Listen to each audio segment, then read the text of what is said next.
لخزمتانم لكنالي شاهدان ولا زنجيرة درسي قبيلي آل سعود وقبيلي آل بارزاني لألقي دوهمام باس لواكم كتشون حركتي آل سعود روي داوة وهروها بيونديان بحركتي وهابية وكم محمد بن عبد الوهاب رحمه الله دائما زراندو باشان أمدو باڵە چۆن بەم شێوەیە هاتوون باڵی جوداکردنەوەی دین لە دەوڵەت دین لە لای محەممەد بن عەبدولوهاب و دەوڵەتیش لە لای محەممەدی کوڕی سعودی ئالمقرین باسم کرد کە ئەم باڵیان باڵی ئەلمانیەکان کە چۆن لە سەرەتاوە خۆیان حکمیان بغەیری ما ئەنزەل الله کردووە و چۆن زەریبەشیان لەسەر خەڵکی داناوە وەکو ئاغا حکمیان کردووە پاشان چۆن ئەم فرسەتە گەورە تاریخیان بۆ هەڵکەوتووە کە دینەکە بەکاربێنن بۆ مەرامی خۆیان و لێدان و ڕیشەکێشکردنی هەموو ئەو خەسمانەی خۆیان کە هەیان بوو چۆن محەممەد بن عەبدولوهابیش ڕەحیمەه الله دەستی بە ئەم دەعوەی خۆی کردو بە فرسەتێکی باشی زانیوە کە هێزێکی وەکو ئال سعود لە پشتی بن بۆی بتوانێ ئەو دید و تێڕوانی نانەی خۆی کە هەیەی کە گومانی تیانی ڕاستکردنەوەی لایەنی ئەو هەموو شرکیاتانەیە کە لە عیبادەتە لەو ناوچانە هەبوو باسم لەوە کردوتم لە تاریخی ئال سعودا کە ئەنووسرە پێڵەن دەوڵەتی یەکەمی ئال سعود و دەوڵەتی دووهەمیشان لە ئەمە دەوڵەتی یەکەم لە 1818 ڕووخا بە ئەوەی کە جەیشی عوسمانی جەیشی میسری جەیشی محەممەد عەلی پاشا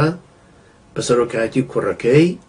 هاتن و هجومیان هەنایە سەر دەرعیە کە پایتەختی ئال سعود و وەهابیەکان بوو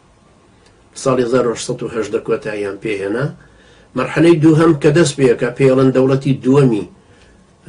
سعودیە کە حەوت ئەمیر حکمیان کردووە پاشان مرحلەی سێهەم کە حەوت پاشای تر حەوت مەلیکی تر کە ئێستا سەلمان حکمەکە حەوتەمیانە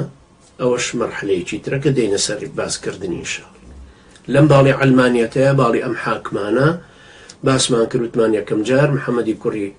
سعودی ئالمقرینە کە ئەو دامەزرێنەری ئەم دەوڵەتە سعودیە کە لە درعیا بوو لەگەڵ محەممەد بن عەبدولوهاب ئیتیفاقیان کردو دایمەوە باسەکەین ئەم تەرەفە و ئەم تەرەفە چۆن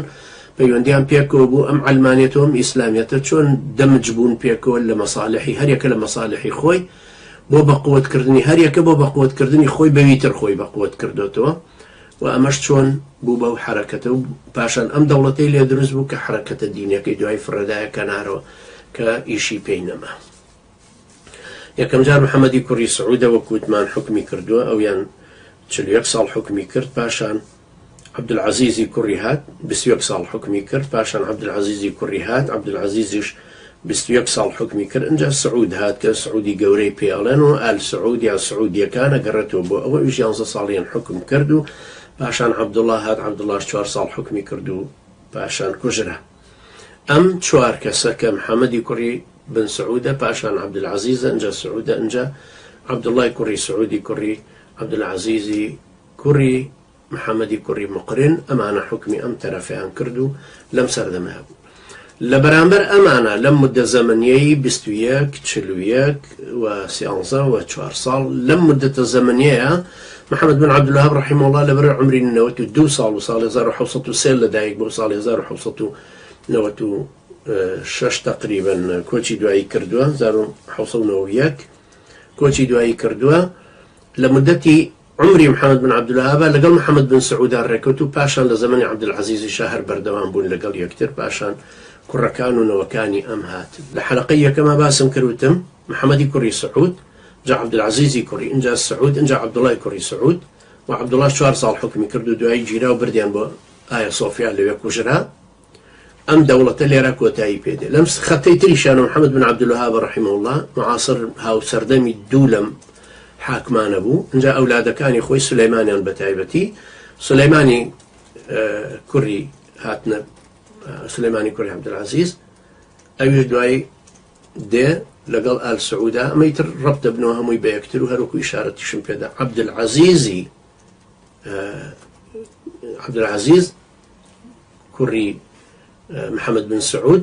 کچی محەممەد بن عەبدولوهابیەنە جا ئەمە طبعا هەر ئاوا تێکەڵاو ئەبنەوە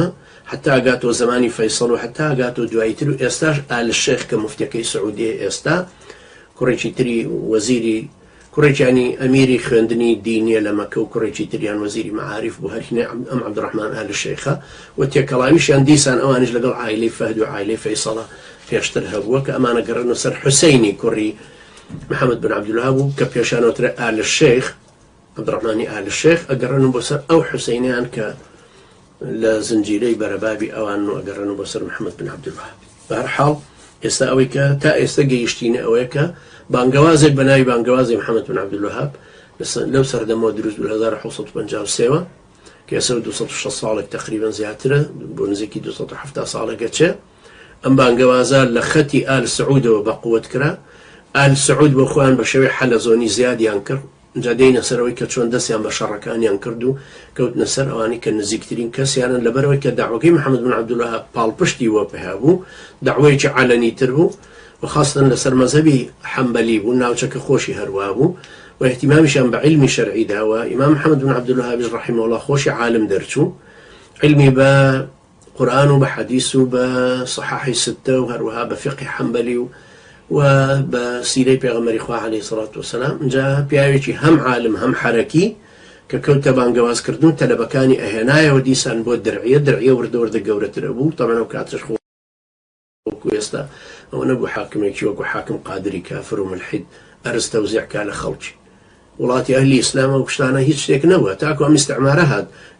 بلدي دامزران دو بلدي أرز توزيع كأرزي إخوة بزور بخلشي بفرشتو باركشي برودي جرفانيا وطاقوتان